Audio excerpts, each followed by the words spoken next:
السلام عليكم ورحمة الله تعالى وبركاته، والصلاة والسلام على أشرف المرسلين. مرحبا بكم معايا في فيديو جديد على القناة ديالي. كيف ما كتشوفوا غادي نديرو حلوة بعجينة عادية سهلة، مقادير متوفرة في كل بيت. نتمنى تنال الاعجاب ديالكم، ونتمنى الطريقة ديال الشرح ديالي تكون مبسطة وتنال الاستحسان ديالكم. وما تنساوش الى عجبكم الفيديو ما تنساونيش من التعاليق والاعجاب والبارطاج الى عجبكم الفيديو. نبداو على بركة الله بالمقادير اللي هي سهلة، ما كاينش شي مقادير اللي كثيره صراحة، ولكن الصراحه كتجيب بنينه هاد الحلوى. من الناس من عشاق ديال الكاوكاو، هي كنديروا فيها كاضافه، كنديروا فيها كاوكاو مطحون. نتمنى تعجبكم، تبعوا معايا الطريقه من الاول للاخير. نبداو على بركه الله. اول حاجه عندنا رابعه ديال الزبده، كذلك 2 معالق ديال النشا، كذلك كاس ديال سنيده، كذلك 2 صفار البيض. غنحتفظوا بياض البيض للتزيين. كمنسمات عندنا بعدا شويه ديال الملحه لتصحيح الذوق ضروري. وبالنسبه للتزيين عندنا اللوز إفيلي، رقائق اللوز. وهنا كمنسمات يمكن لكم تضيفوا ساشي ديال زهره الليمون. انا هنا ما توفرتش عندي، غادي نضيف نكهه ديال الزهر. نكهه الزهر صراحه كتعطي واحد المذاق اللي غزال. عندنا خماره وحده، وكذلك عندي 100 غرام ديال الكاوكاو اللي حمرته بقشوره وطحنته. هنا استعملت الكاوكاو البلدي، الكاوكاو الصغير.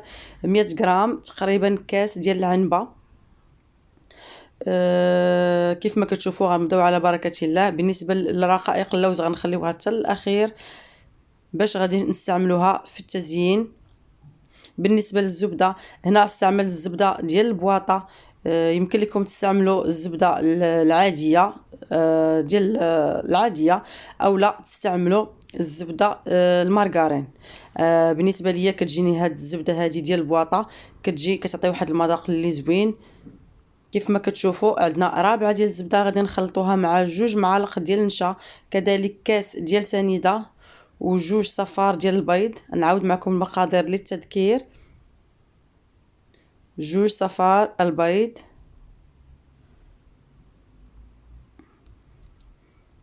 بالنسبه للكاوكاو والخماره غنخليوهم على جنب من بعد ان شاء الله ونضيفوهم. كيف ما كتشوفوا غادي نضيف راس المعلقه ديال نكهه الزهر، يعني كما كتشوفوا قطرات شويه وصافي، يعني ما تكتروش. كيف ما كتعرفوا انه كيكون مجهد. نخلطوا هاد العناصر، نخلطوهم مزيان باطراف الاصابع حتى يتجانسوا معنا. الصراحه غير جربوها ما غاديش تندموا، كتجي زوينه وكتجي راقيه حتى في المظهر وفي الشكل. نخلطوا مزيان.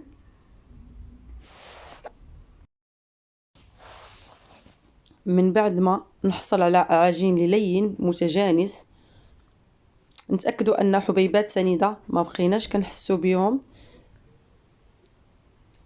باش ما يتغيرش لنا الشكل ديال الحلوى في الفران. نخلطوا مزيان. هنا زربت الفيديو باش ما يجيكمش طويل. نخلط مزيان. من بعد غادي نضيف الكاوكاو اللي ديجا حمرته.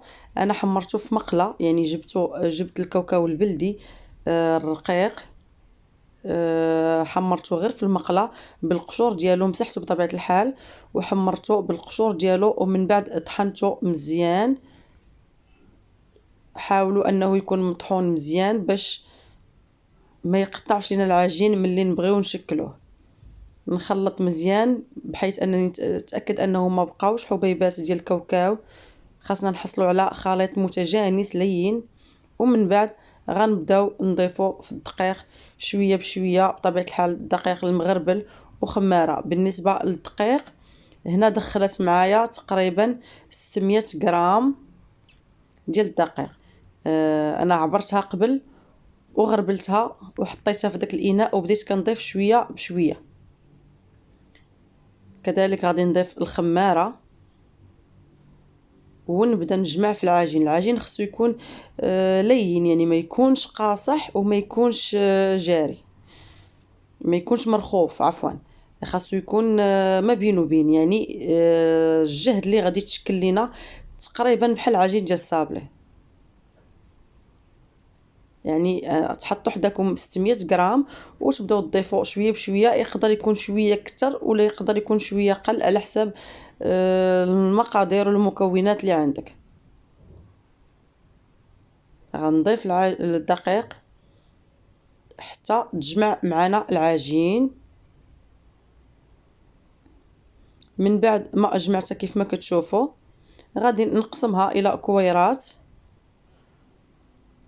ونوضعها في واحد البلاستيك غذائي باش نبداو نشكلوا فيها. الصراحه كيجي المذاق ديالها غزال.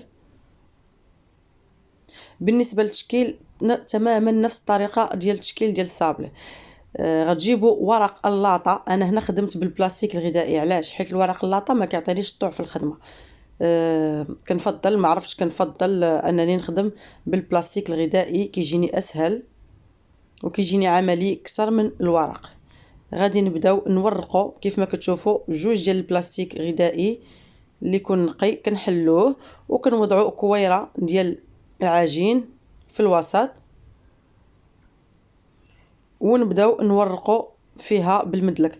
السمك ما يكونش رقيق بزاف، يكون غليظ بحيث ما غادي تلصق، ما غاديش يلصقوا لنا جوج ديال الحبات، غادي نلصقوا غادي نحطوا كل وحده بوحده.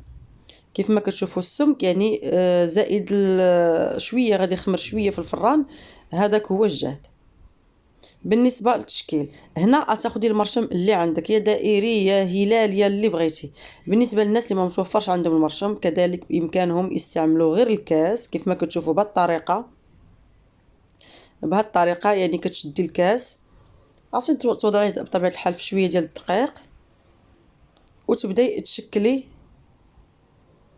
الحلوى ديالك تقريبا نفس الطريقه ديال الصابلي، غير هو كيكون غليظ شويه على الصابلي. هنا غادي نكمل، غير وريتكم الطريقه ديال الهلال، من بعد غادي نكمل بهذا المرشم. غادي نحاول نشكل العجين كامل اللي عندي. بالنسبه لهاد الباقي ديال العجين ما نخدموش به حتى الاخير، ما نخلطوهش مع العجين اللي باقي عندنا، نخليوه حتى الاخير ونجمعوه عاد نعاودو نخدمو به. هنا عندي جوج بياض البيض اللي استعملت الاصفر ديالهم في الاول، غادي نخلطهم مزيان بواحد الشوكه. غادي نضيف معاهم واحد القبيصه صغيره ديال الملح غير باش تحيد هذيك الزفوريه، وغادي نبداو ندهنوا بواحد الشيته، ندهنوا الوجه ديال الحلوى. كذلك غادي نوضعوا رقائق اللوز الا كانوا كبار، يعني ما كتحتاجيش واحد الكميه كبيره. انا هنا راه خديت 10 دراهم يمكن وشاط ليا، يعني خدمت به ومازال شاط ليا. كيف ما كتشوفوا عندكم جوج طرق، يا اما بهذه الطريقه يعني تاخذوا القطع ديال الحلوى ودهنوها وديروا ليها اللوز، ولا تستفوا كل شيء في اللاطه بهذا الشكل وعاد تبداو تدهنوا وتوضعوا وتستفوا هادوك رقائق اللوز. كيف ما كتشوفوا كيجيو على هذا الشكل. الصراحه كتخرج واحد الكميه اللي وفيره، تقريبا 70 حبه. نتمنى الفيديو ديال اليوم يكون نال الاعجاب ديالكم، ونتمنى نكون عند حسن الظن ديالكم. بالنسبه للفران كندخلوه على فران سخون، من بعد كنقصوا منه الطياب ديال الصابلي، ما كيحتاجش طياب بزاف. فران 180 درجه، العافيه تكون من التحت بطبيعه الحال. من بعد كنحمروه غير شويه وكيجي على هذا الشكل. بالنسبه للمذاق هذاك الخليط ما بين المذاق ديال اللوز مع المذاق ديال الكاوكاو صراحه كيعطي واحد المذاق اللي زوين. نتمنى الفيديو ديال اليوم يكون نال الاعجاب ديالكم، ونتمنى نكون عند حسن الظن ديالكم. هذا كاقتراح ان شاء الله حلويات العيد ديال رمضان 2023. نتمنى تعجبكم، سجلوها عندكم. واخا انا سبق الاحداث ولكن قلت ضروري مادام حضرتها لداري قلت ضروري ما نشاركها في القناه. كيف ما كتشوفوا كنتسنى تعاليق ديالكم المحفزه، وكذلك كنتسنى الاعجاب ديالكم بالفيديو. وشكرا لكم.